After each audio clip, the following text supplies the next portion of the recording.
امام پاک کی جب شہادت ہو گئی تو ظالموں نے شہادت کے بعد امام پاک کے وجود ناز سے کپڑے بھی نکال لیے، آپ کے ہاتھ میں جو انگوٹھی تھی اس کو بھی لے لیا، آپ کی زرہ بھی لے لی، آپ کی تلوار بھی لے لی۔ اس طریقے سے ساری چیزیں لینے کے بعد ان ظالموں نے اعلان کیا کہ اب حسین کے جسم پر گھوڑے دوڑائے جائیں، اور وہ خوش تھے کہ ہم نے خاندان نبوت کو لوٹ لیا، وہ خوش تھے کہ اہل بیت اطہار کو انہوں نے ختم کر دیا، انہوں نے خاندان نبوت کو اجاڑ دیا، گلستان مصطفیٰ صلی اللہ علیہ وآلہ وسلم کی کلیوں کو انہوں نے مسل دیا۔ اس طرح وہ خوش تھے، اور ساتھ ہی ساتھ صرف امام حسین علی جدہ وعلیہ السلام کے جسد اقدس پر گھوڑے نہیں دوڑائے گئے، بلکہ جتنے لوگ شہید ہوئے تھے ان شہداء کی جو لاشیں خیموں کے اندر رکھی ہوئی تھی ان لاشوں کو بھی انہوں نے واپس سے چھینا، میدان میں لائے، اور ساری لاشوں کے انہوں نے گردنیں کاٹی، سب کے سر کاٹ لیے، اور سر کاٹنے کے بعد ان پر گھوڑے دوڑائے۔ اہل سنت کی معتبر کتب کے اندر یہ بات موجود ہے، امام جلال الدین سیوطی ہوں، امام ابن حجر ہوں، اسی طریقے سے اور بھی ہمارے جو بزرگ حضرت شاہ عبدالعزیز ہوں، حضرت مولانا حسن بریلوی ہو، اس طرح کے کئی بزرگوں نے یہ بات لکھی اپنی اپنی کتابوں میں کہ جس وقت امام عرش مقام امام حسین علی جدہ وعلیہ السلام کے سر انور کو تن سے جدا کیا گیا تو اسی وقت سورج کو گہن لگ گیا، سورج گہنا گیا، اور ایسا اندھیرا چھایا کہ دن کے وقت میں تارے نظر آنے لگے، دن کے وقت تارے دکھنے لگے، دن کے وقت رات کا سما پیدا ہو گیا، اور اس کے بعد خون کی برسات ہونے لگی۔ تاریخ میں آتا ہے کہ 3 دن تک خون کی برسات ہوئی، اور بعض لوگوں نے لکھا کہ 7 دن تک خون کی برسات ہوئی، اور یہ جو برسات ہوئی خون کی تو یہ جن کپڑوں کے اوپر یہ خون گرا تو وہ کپڑے پھٹ گئے، ریزہ ریزہ ہو گئے، لیکن وہ خون کا اثر نہ گیا، لوگوں کے مٹکے، لوگوں کے برتن خون سے بھر گئے، دیواروں پر خون کا اثر آ گیا۔ امام سیوطی لکھتے ہیں کہ بیت المقدس میں، ملک شام میں جو بھی پتھر ان دنوں ہٹایا جاتا اس کے نیچے سے تازہ خون نکلتا ہوا نظر آتا۔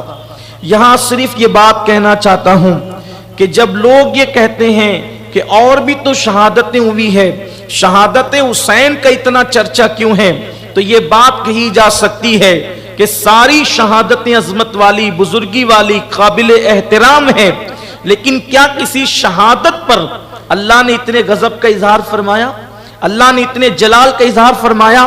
رب تبارک و تعالیٰ کی طرف سے اس طرح کی اتنی کثیر نشانیاں ظاہر ہوئی، اللہ تبارک و تعالیٰ نے آسمان کو سرخ کر دیا۔ ہمارے بزرگوں نے لکھا، کتب تاریخ کی کتب میں موجود ہے اور سیر میں موجود ہے، اسی طریقے سے جو ہے وہ محدثین نے اپنی کتب میں لکھا کہ آسمان سرخ ہو گیا، اور 6 مہینے تک آسمان سرخ اور لال رہا، 6 مہینے تک اس کا اثر رہا، اور پھر وہ سرخی چھٹتے چھٹتے چھٹی۔ امام سیوطی لکھتے ہیں، سید محمود آلوسی نے لکھا کہ وہ جب چھٹی ہے تو پھر اب جو شفق کے ساتھ جو مخصوص سرخی نظر آتی ہے یہ وہی واقعہ کربلا کی نشانی ہے۔ شفق کے ساتھ اس طرح کی سرخی کربلا کے واقعے سے پہلے نہیں دیکھی جاتی تھی، یہ واقعہ کربلا کی بات کی نشانی ہے۔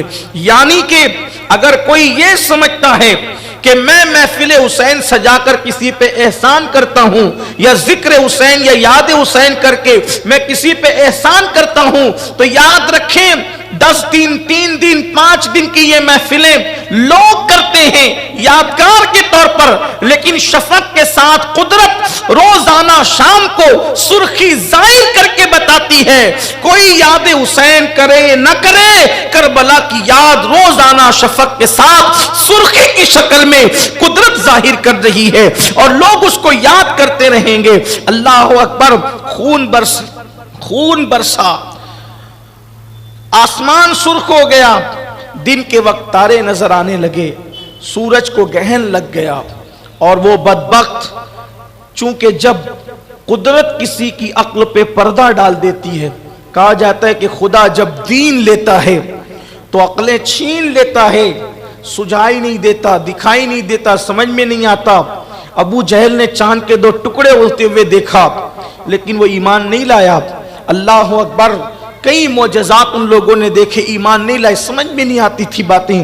خون کی برسات ہو رہی ہے, کچھ تو ہوش آ جاتا, کچھ تو سمجھ میں آ جاتا, نہیں سمجھے. ادھر وہ لوگ اللہ اکبر اسی پر بس نہیں کرتے بلکہ ایک طرف لاشوں پر گھوڑے دوڑا رہے ہیں, لاشوں کو کچل رہے ہیں, اور دوسری طرف چند بدبخت آتے ہیں, خیموں کو آگ لگا دیتے ہیں. جس میں بیویاں تھیں ان خیموں کو آگ لگا دی گئی. اور آگ لگانے کے بعد سیدہ زینب خود فرماتی ہیں, یزیدیوں کے ساتھ ایک شخص تھا جس کا نام حمید بن مسلم تھا. وہ کہتا ہے کہ جب خیموں کو آگ لگا دی گئی اور خیمے جلنے لگے تو کیفیت یہ ہوئی کہ پھر چند بدبخت بڑے اور بڑھنے کے بعد سکینہ اور جو دوسری سیدانیاں سید زادیاں تھی ان کے زیورات وہ چھیننے لگے. ننھی سی 7 سال کی شہزادی سکینہ, ان کی بالیاں ایسے چھینی کہ کان کٹ گئے. اور وہ جو کان کٹے, تاریخ میں آتا ہے کہ آخری دم تک سیدہ سکینہ کے کان ویسے کٹے رہے, خون کی پھواریں نکلنے لگی. اور سیدہ سکینہ نے سوچا کہ میں اپنا تعارف کرا دوں گی تو شاید یہ لوگ مجھ پہ رحم کریں گے, اس لیے کہ مسلمان ہیں, بحیثیت مسلم کم سے کم یتیموں کے لیے تو ان کے دل میں نرمی ہوگی. تو سیدہ سکینہ نے کہا, بالی سکینہ نے, شہزادی سکینہ نے کہا رحم کرو ہم پر, ہم اہل بیت ہیں. اور پھر کہا کہ میں حسین کی یتیم بیٹی ہوں, میرے بابا کا انتقال ہو گیا, میں حسین کی یتیم بیٹی ہوں. اتنا سننے کے بعد ان ظالموں نے سیدہ سکینہ کے چہرے پہ تماچے مارنا شروع کیے. بی بی پاک کے ساتھ یہ سلوک کیا. اللہ اکبر. اور پھر سیدانیوں کے زیورات چھینے, حتیٰ کہ علی اصغر کا جھولا تک لوٹ لے گئے. سیدہ زینب فرماتی ہیں